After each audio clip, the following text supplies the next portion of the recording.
lanjut nih Dek, di poin ke berapa nih? 11 ya? 11. Nah, poin ke-11, setelah terbuat plan, maka langkah selanjutnya adalah eksekusi.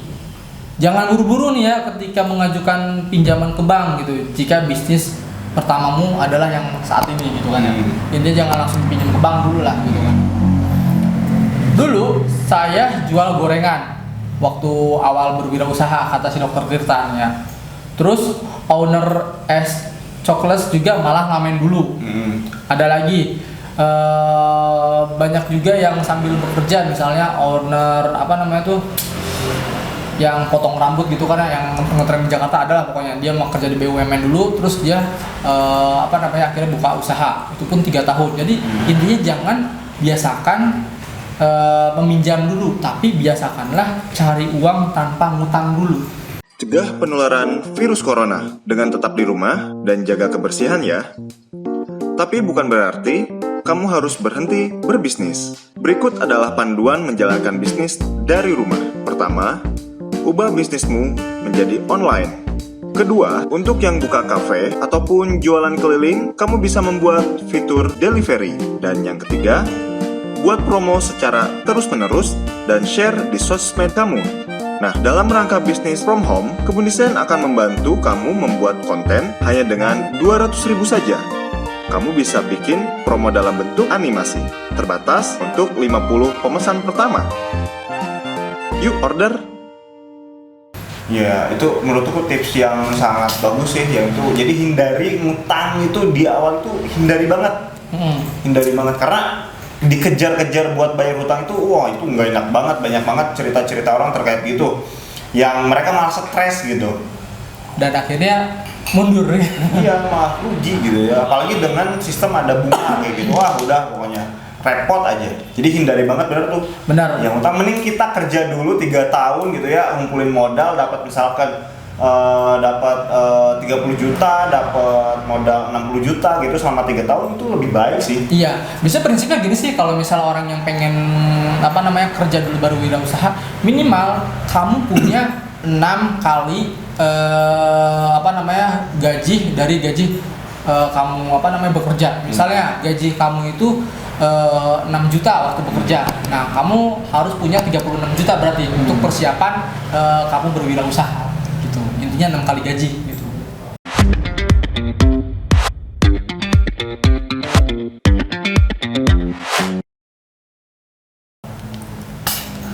Tapi di luar modal usaha ya, itu untuk modal kehidupan sehari-hari, kebutuhan gitu. Jadi kalau misalnya untuk berwirausaha ya tambah lagi, misalnya jadi 12 kali gaji gitu.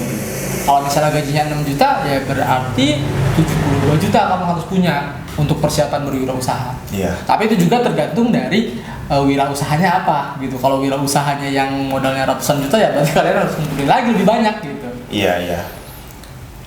Nah, intinya yang 6 kali gaji itu persiapan buat kalian ketika kalian mencukupi kebutuhan sehari-hari. Jangan sampai kamu ngambil uang dari modal untuk kebutuhan sehari-hari gitu. Iya, benar. Jadi ibaratnya kalau kata orang Sundanya mah jangan nyocang gitu kan ya. Jangan ngambil dari uang usaha gitu dah. Intinya mah seperti itu. Itu yang 11. Nah, yang ke-12, kapan berani mengajukan kredit usaha ke bank dong kalau seperti itu? Intinya ketika usaha sudah jelas labanya berapa per bulan, terus kalau ruginya berapa, dan proyeksi keuntungan juga berapa BEP-nya gitu.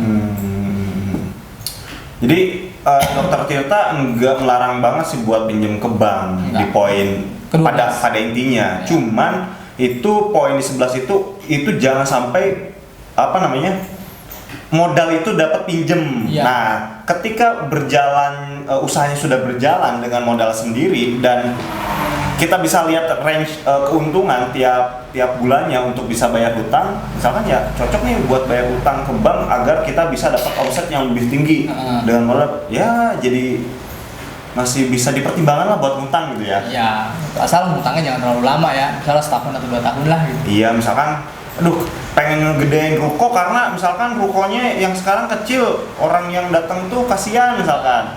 ya udah pinjam ke bank misalkan 50 juta gitu. Bisa. Kayak gitu ya. Intinya jangan ngutang dulu, tapi kalau mau ngutang ya harus jelas dulu keuntungan kamu berapa per Iya. bulan, terus Iya. ruginya berapa. Iya. Itu yang ke-12. Yang ke-13, setelah itu ngapain lagi nih? Ya intinya banyaklah ngobrol dan nongkrong dengan orang yang mendukung bisnismu, bukan oportunis. Tapi jika ingin pinter ya nongkronglah di dekat mereka, jadi kamu adaptasi gaya berpikir mereka. Bener sih, kita bukan oportunis ya, tapi kita berpikir karena kita berwirausaha ya kita harus punya teman-teman yang punya corak berpikirnya sama, yang berwirausaha. Jangan kita sedang berwirausaha malah dekat dengan mereka orang-orang yang bekerja gitu. Bukannya kita oportunis tadi, tapi kita mengambil ilmu dari mereka yang berwirausaha. Ya jadi gini, kamu itu usaha jadi pebisnis, belajar juga bisnis. Lingkungannya cari yang seperti itu juga. Misalkan cari komunitas, gabung nih di Facebook komunitas bisnis apa gitu, di kota mana, ikutin, lihat sharing diskusinya, dapetin ilmunya, pakai praktek buat usaha kamu kayak gitu. Intinya seperti itu. Itu yang ke-13, berkumpullah dengan orang-orang yang punya corak pikir yang sama, yang berbisnis. Oke, yang ke-14 apa nih? Nah, ini lakukanlah evaluasi bulanan. 3 bulan, 6 bulan, atau bahkan tahunan, terserah kalian gitu. Jangan foya-foya ketika bisnismu belum settle. Percuma membuktikan usahamu sukses kalau nyatanya bleeding. Nah itu jangan sampai blunder lah gitu ya. Ya, pengen ngebanggain banggain diri nih, oh gue Usaha. dan udah Padahal punya mah. dapat keuntungan nih, terus beli apa gitu. Padahal mah malah kan kita nggak tahu ya, usaha itu dunia yang di depannya itu burem gitu, nggak tahu bisa jatuh tiba-tiba. Makanya lebih baik disimpan dulu gitu, buat hati-hati misalkan ada drop kayak gini lah ya, kita sekarang tiba-tiba menghadapi situasi corona. nah, Kan nggak bisa jualan tuh, sulit. Nah mau kayak gimana kan kayak gitu. Makanya lebih baik jangan sampai kita foya-foya di depan. Iya di depan, yang nantinya di depannya lagi lebih jauh lagi kita malah belangsak lah kayak gitu ya. Iya, betul. Jadi intinya jangan foya-foya lah. Jadi kalian harus saving money gitu kan. Iya, gunakan secukupnya, seperlunya, seefektif mungkin gitu ya. Dan sebijak mungkin. Sebijak mungkin betul. Seperti itu. Oke, yang ke-15. Nah, ini banyak sih orang yang bilang seperti ini. Jangan buru-buru ingin sukses. Ya. Ingat ya, jangan buru-buru ingin sukses. Gojek aja butuh 5 tahun untuk booming. Jadi jangan iri sama rumput tetangga. Kita aja bikin YouTube udah berapa tahun, tapi subscriber masih 6.000. Ya. Makanya subscribe kita ya. Dukung kita terus buat edukasi. Iya, memang kadang kan kita usaha nih, setelah 5 tahun baru tuh dapat. Terus ada juga orang yang memang beruntung baru berapa hari dia tiba-tiba booming gitu, viral, terus bisa jadi cepet banget melebihi kita yang udah bertahun-tahun. Itu jangan syirik, jangan iri. Iya itu udah rezekinya masing-masing gitu ya. Kita juga udah punya rezekinya masing-masing. Jadi jangan pengen cepet-cepet, santai aja gitu, santai aja. Tetap lakuin yang bisa kita lakuin kayak gitu. Jadi ibaratnya ketika kamu emang sudah berjalan usahanya, sebenarnya itu tinggal tunggu momen aja ya. Iya. Tinggal tunggu momen boomnya gitu kan ya. Iya. Seperti itu. Apalagi kalau misalnya kamu usaha yang udah berjalan, udah beberapa tahun dan nama kamu udah dikenal, nah itu tinggal tunggu momennya saja. Oke, yang ke-16. Jika masih belum bisa berdikari, nggak apa-apa, bisnismu disambil kerja. Sama kayak owner hire nurse. Mas Iman merupakan pegawai Bank BUMN sampai akhirnya 2020 ketika Hernard sudah 3 tahun, beliau baru resign tahun tersebut tahun 2020. Ya itu yang saya bilang tadi, yang usaha cukur itu dia kerja BUMN. Oh iya. Gitu. Jadi intinya ya nggak apa-apa kalau misalnya kamu belum berdikari, ya udah sambil bekerja juga nggak apa-apa. Iya benar, nggak salah kok nyari modal di tempat kerjaan kita gitu ya. Iya. Asal jangan ganggu lah gitu satu sama lainnya. Iya profesional aja, kalau di tempat kerja gitu, jangan sampai kamu malah jadi leha-leha ya. Iya. Karena gue mau pengen jiwanya bisnis, gue nggak mau kerja, terus lu pas di tempat kerja leha-leha ngerugiin orang kan kayak gitu. Jangan seperti itu. Dan Tetap seperti itu. profesional. Oke, yang ke-16 itu. Yang ke-17. Nah, ini dia. Ini tentang si Dr. Tirta ya. Saya memulai bisnis dari usia 18 tahun dan saya berhenti praktek di usia 27 tahun tahun 2018. Ketika Source and Care sudah ada 30 cabang. Dari usia 18 sampai 27 itu sekitar 10 tahunan dulu. Iya, 10 tahunan. Jadi dia tetap tuh dari 18 tahun tuh kuliah, terus sampai umur 27 dia buka praktek gitu kan ya. Nah, di saat usahanya sudah punya 30 cabang, baru dia berhenti. Tapi sekarang berkecimpung lagi di dunia kedokteran gitu. Iya. Lebih Karena ini sih dia lebih ke edukasi. Sosial. Karena pandemi ya gitu kan ya. Oke, yang ke-18, gimana kalau gagal? Ya nggak apa-apa lah, namanya juga belajar gitu kan ya. Wajar kalau gagal, modal habis ya wis, cari kerja lagi, kumpulin modal lagi, plus pengalaman lagi. Ketika ada kegagalan, yang kamu evaluasi apa titik penyebabnya dan perbaiki juga saat itu. Nah ini salah satu poin favorit nih, karena kebanyakan orang ketika gagal itu udah nyerah. Iya. Tapi kata dokter Tika, ya udah biasa aja sih, cuman gagal doang. Nah, kayak ya udah kalau gagal ya udah move on, terus ya harus apa? Ya cari kerja lagi, misalkan cari kerja dulu buat dapat modal lagi, terus usaha lagi. Gitu. Iya. Enggak sampai nggak sampai kita frustasi ya. Kita ngomong seperti ini karena kita juga ngalamin usaha ya, nggak asal ngomong nih kita nih ya gitu. Nanti bilang netizen, wah abang gampang cuma ngomong doang tapi nggak tahu prakteknya. Tunggu dulu, kita juga berwirausaha di sini. Gitu.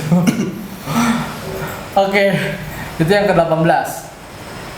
Yang ke-19, membaca buku, ikut seminar itu bagus, tapi nggak ada gunanya kalau kamu nggak eksekusi. Oke, itu eksekusi ya, itu poin yang sangat penting. Cuma kita udah punya gagasan bagus tapi nggak dijalani ya percuma juga, bener. Oke, yang ke-20, last, kalau kamu have fun jadi pegawai nggak apa-apa, karena pondasi terkuat balik lagi adalah rasa pede. Kalau ada ragu-ragu jadi pegawai saja nggak apa-apa, nggak ada yang salah jadi pegawai gitu kan ya. Asal profesional dan etos kerjanya bagus. Bapak saya pegawai dari bank dari usia 25 sampai sekarang di usia 62 tahun. Ya intinya ya kalau misalnya tadi kalian passionnya ya jadi pegawai ya sudah pegawai aja. Atau kalau misalnya kalian ragu-ragu ya udah jadi pegawai aja. Atau misalnya kalau ragu-ragu ya tadi kan bisa dikatakan dengan nyambi dulu gitu usahanya gitu. Ketika kalian sudah satu usahanya baru resign seperti itu. Ya jadi jangan sampai ada tuh yang gua mah lihat nih rekening kalau usaha segini, kalau karyawan cuma segitu, itu juga jadi salah banget. Kalau lu usaha cuma buat ngina orang, itu udah salah banget gitu ya. Salah banget.